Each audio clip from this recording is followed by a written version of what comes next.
ये आकाशवाणी है। कार्यक्रम स्पॉटलाइट में वर्षांत श्रृंखला के अंतर्गत सुनिए स्वास्थ्य के क्षेत्र में सरकार की योजनाओं और उपलब्धियों पर केंद्रीय मंत्री डॉक्टर मनसुख मांडविया के साथ आकाशवाणी संवाददाता हिमानी राणा की विशेष बातचीत। आज हमारे साथ चर्चा में जुड़ रहे हैं केंद्रीय स्वास्थ्य मंत्री माननीय मनसुख मांडविया जी। मंत्री जी, आपका बहुत बहुत स्वागत है। धन्यवाद। सबसे पहले हम आपको हार्दिक बधाई देना चाहेंगे कि हमारे देश ने 220 करोड़ कोविड टीकाकरण का आंकड़ा पार कर लिया है। तो मंत्री जी, हम आपसे जानना चाहेंगे कि इस लक्ष्य को प्राप्त करने में और कोविड जैसी भयावह बीमारी से लड़ने में आपके मंत्रालय का सफर कैसा रहा? देखो, विश्व में कोविड महामारी आई और सारी दुनिया ने कोविड महामारी का मार झेला, लेकिन हिंदुस्तान ने उसके सामने जो लड़ाई लड़ी, आज दुनिया उसकी सराहना करती है। मैं वर्ल्ड इकोनॉमिक फोरम में लास्ट बार गया था, तो उस वक्त मुझे बिल गेट्स मिला। उन्होंने मुझे कांग्रेचुलेशन कहते हुए कहा कि इंडिया ने कोविड मैनेजमेंट बेस्ट किया और इंडिया ने वैक्सीनेशन बेस्ट किया। भारत में प्रधानमंत्री जी ने प्रारंभ से ही पब्लिक ओरिएंटेशन का बहुत बड़ा काम किया। आपने ये भी देखा होगा कि ड्यूरिंग कोविड क्राइसिस मैं सारी दुनिया के साथ बात करता था और दुनिया मुझे बता रही थी कि हमारे यहाँ डॉक्टर्स ड्यूटी पर नहीं आ रहा है, नर्स ड्यूटी पर नहीं आ रही है, पैरामेडिक स्टाफ नहीं आ रहा है, हमें दिक्कत है। और जो देश में अपने अपने कानून होंगे, कानून के मुताबिक उन्होंने अपने डॉक्टर्स, नर्स, सब मेडिकल स्टाफ है, उसके सामने उन्होंने ड्यूटी ज्वाइन करने के लिए एक्शन किया। लेकिन इंडिया को ऐसा नहीं करना पड़ा। क्यों नहीं करना पड़ा? इंडिया में मोदी जी ने प्रारंभ से ही, आपने देखा होगा, ताली बजाई कोरोना वॉरियर्स को प्रोत्साहित करने के लिए। डॉक्टर को, नर्स को, हमारे लॉकडाउन में सेवा दे रहे सभी पुलिस कर्मियों को, सभी के लिए मोदी जी ने ताली बजाई। आकाश में डिफेंस के प्लेन से ट्राई कलर करके तिरंगा फहरा के उसका अभिनंदन किया। तो पब्लिक ओरिएंटेशन का काम इंडिया में बेस्ट हुआ। इंडिया की ताकत भी कोविड क्राइसिस में हमने देखी। हम रिसर्च भी कर सकते हैं, हम मैन्युफैक्चरिंग भी कर सकते हैं, और जो वैक्सीन का रिसर्च दुनिया में ही हो और रिसर्च होने के बाद इंडिया में वो 10-15 साल के बाद ही आ सकता है, ऐसा एक माइंडसेट था। भारत में इंडियन रिसर्च, इंडियन मैन्युफैक्चरिंग किया हुआ फर्स्ट डोज जनवरी 2021 में लगा। वैक्सीनेशन ड्राइव प्रारंभ हुआ और 18 महीने में ये वैक्सीन आज 220 करोड़ डोज एडमिनिस्टर हो चुका है। इंडिया एक इकलौता ऐसा देश है जिसका 12 एबो पॉपुलेशन को 98% वैक्सीनेशन हो चुका हो। ये बहुत बड़ी बात है। ये इंडिया कर पाया है और उसके पीछे एक विजन वाली लीडरशिप है। मोदी जी के नेतृत्व में हमने जो कोविड के सामने लड़ाई लड़ी और जो गोल अचीव किया, दुनिया को आश्चर्य लग रहा है कि हो सकता है। 220 करोड़ डोज एडमिनिस्टर हुआ। 11 दिन ऐसा थे जिसमें 1 करोड़ से एबो डोज एक दिन में एडमिनिस्टर हुए हो। कभी ऐसा न्यूज आपने नहीं सुना वैक्सीनेटर था, वैक्सीन था, सिरिंज थी, लेकिन नीडल की कमी से वहां वैक्सीनेशन रुका। तो एक holistic best Covid management vaccination drive जो देश में चली, उसका नतीजा ये निकला कि आज भी दुनिया परेशान है और इंडिया में कोई परेशानी की स्थिति आज के दिन में नहीं है। हम कोविड के सामने सक्सेसफुली लड़ाई लड़ पाए। मंत्री जी, आपने बात की रिसर्च और इनोवेशन की। किसी भी समाज को आगे बढ़ने के लिए रिसर्च और इनोवेशन काफी अहम पहलू है और आज के दौर में भारत स्वदेशी शोध को काफी बढ़ावा दे रहा है। इस दिशा में हाल ही में उद्घाटित national animal resource facility for biomedical research का क्या योगदान रहेगा? ये नेशनल एनिमल रिसोर्स फैसिलिटी है, नार्फ है, ये देश में वन हेल्थ का बहुत बड़ा एग्जाम्पल है। जहां क्लिनिकल ट्रायल के लिए आपको कोई भी एनिमल चाहिए और कोई भी एनिमल पर क्लिनिकल ट्रायल करना है तो वहां सारी फैसिलिटी उपलब्ध है। तो वहां डीबीटी वाला भी आके रिसर्च कर पाएगा, बायोलॉजिकल वाला भी आके वहां रिसर्च कर पाएंगे, आईसीएमआर भी वहां रिसर्च कर पाएगी। सभी को रिसर्च करने के लिए एक ही प्लेटफॉर्म मिलेगा। दूसरा, ये देश में इकलौती इतनी बड़ी फैसिलिटी है, हम उसको ओपन करना चाहते हैं। केवल गवर्नमेंट सेक्टर रिसर्च के लिए उसका उपयोग करे ऐसा नहीं, प्राइवेट सेक्टर भी वहां आके रिसर्च करे, ताकि आने वाले दिनों में हमें वन हेल्थ पर काम करना होगा। वन हेल्थ में एनिमल हेल्थ आएगी, ह्यूमन हेल्थ आएगी, प्लांट हेल्थ आएगी, एनवायरमेंट आएगी, ऑल टाइप ऑफ हेल्थ को एक समग्र होलिस्टिक रूप में उसका सोल्यूशन कैसे लाए ताकि लोगों का जीवन सुखमय बने, लोगों के जीवन के सामने जो थ्रेट है वो कम से कम हो। इस विषय के लिए, इस सेक्टर में काम करने के लिए ये हमारी नेशनल एनिमल रिसोर्स फैसिलिटी है, उसका उपयोग होगा। भारत सरकार 2030 तक यूनिवर्सल हेल्थ कवरेज प्रदान करने के लिए प्रतिबद्ध है। इसे प्राप्त करने के लिए केंद्र सरकार ने आयुष्मान भारत योजना की शुरुआत की है, जो विश्व की सबसे बड़ी स्वास्थ्य बीमा योजना है। हमारे श्रोतागण आपसे जानना चाहेंगे कि आयुष्मान भारत के अंतर्गत आने वाली प्रधानमंत्री जन आरोग्य योजना के क्या प्रमुख बिंदु हैं और इसकी क्या उपलब्धियां रही हैं? आयुष्मान भारत योजना ये प्रधानमंत्री जी ने जो देश में कोई गरीब बिना स्वास्थ्य सुविधा से उसके यहाँ मृत्यु की नौबत नहीं आनी चाहिए, ये बात को चरितार्थ करने के लिए देश में चलाई गई है। आयुष्मान भारत योजना 10 करोड़ फैमिली, अभी उसको पॉपुलेशन बढ़ाए तो 11 करोड़ कर दिया, तो 11 करोड़ फैमिली यानी कि 55 करोड़ लोगों को हेल्थ सिक्योरिटी दे रहा है। 55 करोड़ लोग के यहाँ 5 लाख तक का कोई भी उसकी ट्रीटमेंट करना हो, ऑपरेशन करना हो, तो उसका खर्च आयुष्मान भारत योजना से होगा। और उसके लिए प्राइवेट हॉस्पिटल एनपैनलमेंट के लिए बहुत बड़ी शामिल हो रही है।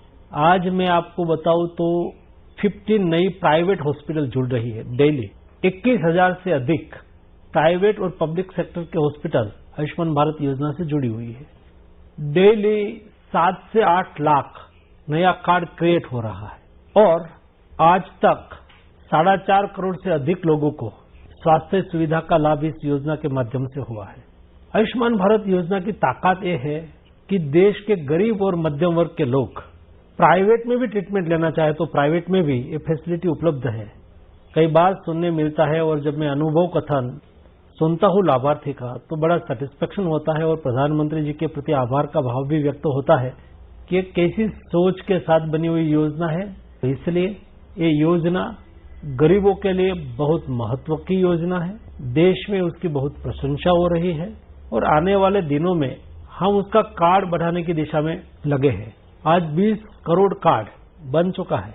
हम अगले 1-1.5 साल में 100% कार्ड बन जाए और लाभार्थी उसका लाभ ले ताकि वो अपने जीवन को सुरक्षित कर पाए स्वास्थ्य की दृष्टि से। इस दिशा में हम काम कर रहे हैं। मंत्री जी, राष्ट्रीय स्वास्थ्य और परिवार सर्वेक्षण 5 के प्रमुख निष्कर्षों में से एक है कि लोगों का आउट ऑफ पॉकेट एक्सपेंडिचर कम हुआ है। तो आपके विचार से प्रधानमंत्री भारतीय जन औषधि परियोजना का इसे प्राप्त करने में कितना योगदान रहा है? बहुत महत्वपूर्ण योगदान है। आप समझ सकते हो कि आपने कोई बड़ा इलाज कराना है और प्राइवेट हॉस्पिटल में जाना है तो आपके जेब से खर्च करना पड़ता था।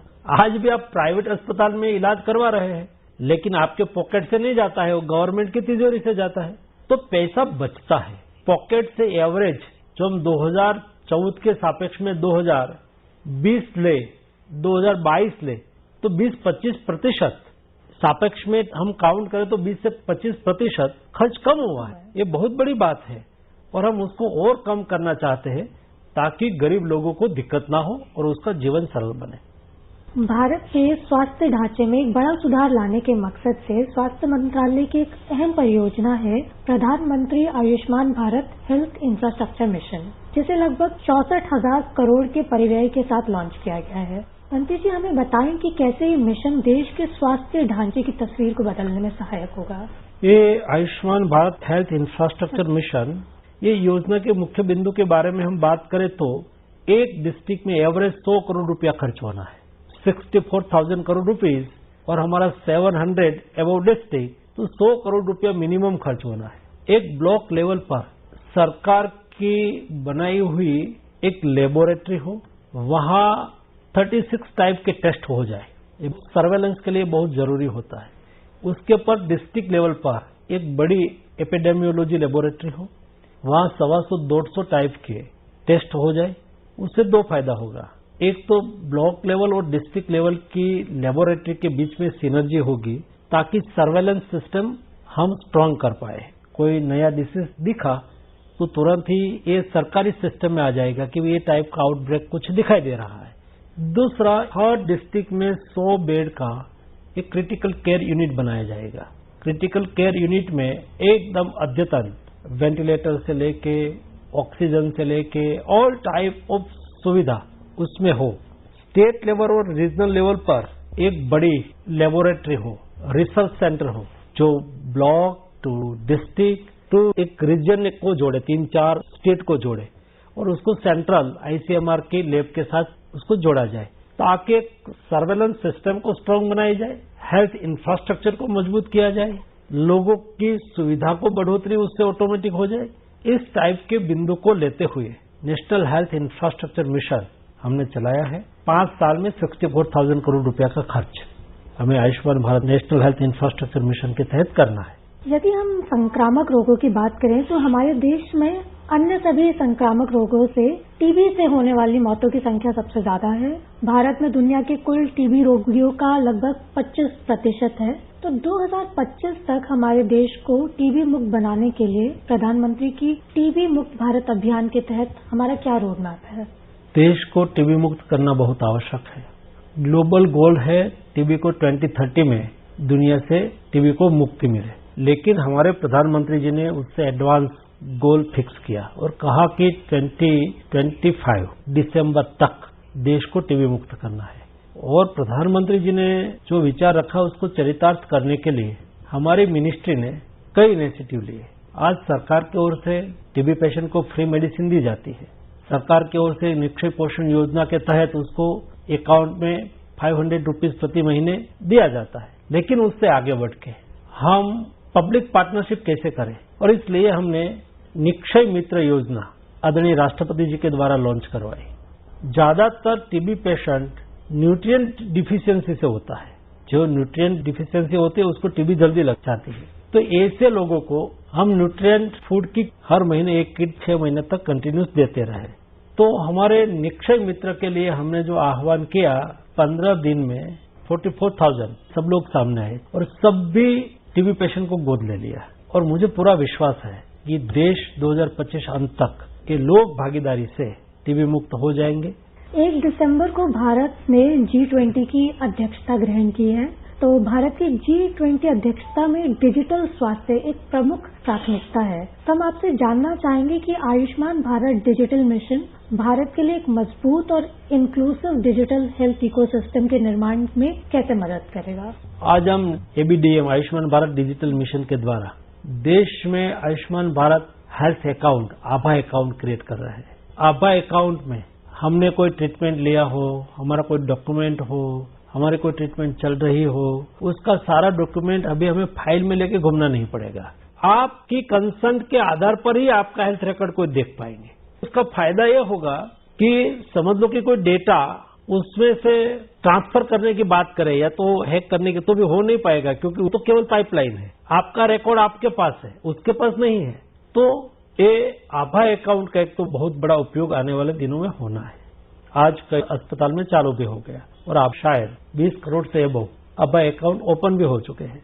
दूसरा है टेली कंसल्टेशन। गांव में आने वाले कोई गरीब पेशेंट को वहां से ही हेल्थ एंड वेलनेस सेंटर के द्वारा टेली कंसल्टेशन करके उसको एक्सपर्ट ओपिनियन वहां ही मिल जाएगा। तो किसी को डिस्ट्रिक्ट प्लेस पर आने की आवश्यकता नहीं है।